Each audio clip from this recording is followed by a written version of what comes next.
Hi. எல்லாருக்குமே ஒரு doubt இருக்கும், இந்த காட்டன் கலெக்ஷன்ஸ்லாம் போடுறாங்களே நல்லா இருக்குமா, தோச்சா அதே கலர் இருக்குமா, ஃபேட் ஆகிடுமா அப்படின்லாம் உங்களுக்கு ஒரு நிறைய மைண்டில் தோணும். பிகாஸ் ஜென்ரலாக கஸ்டமராக இருந்தால் நம்மளும் அதே தான் யோசிப்போம் ஆக்சுவலாக அப்படின்னா.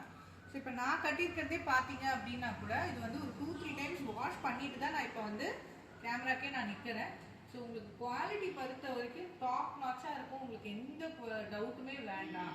ஸோ அதில் இப்போ அதோட நியூ கலெக்ஷன்ஸ் எல்லாமே நான் இப்போ வந்து உங்களுக்கு காமிக்க போகிறேன். ஸோ ஃபஸ்ட்டு காம்பினேஷன்ஸ் பார்த்தீங்க அப்படின்னா ஒரு யூனிக்கான கலர் காம்பினேஷன், ஒரு பாட்டில் க்ரீனில் பேபி பிங்க். ஸோ இது மோஸ்ட்லி நிறைய பேர் லைக் பண்ணுற காம்பினேஷன் இது பார்த்தீங்க அப்படின்னா. ஸோ இதுவுமே பார்த்தீங்க அப்படின்னா ஜரிகட்டம்லேயே வந்துடுது. ஸோ இதோட ப்ளவுஸ் பார்த்தீங்க அப்படின்னா ஸோ பேபி பிங்கே வந்துடும், கான்ட்ராஸ்ட் ப்ளவுஸு. ஸோ இதுலேயே உங்களுக்கு நாங்கள் அட்டாச் பண்ணியிருக்கோம். ஸோ கண்டிப்பான ஒரு யூனிக்கான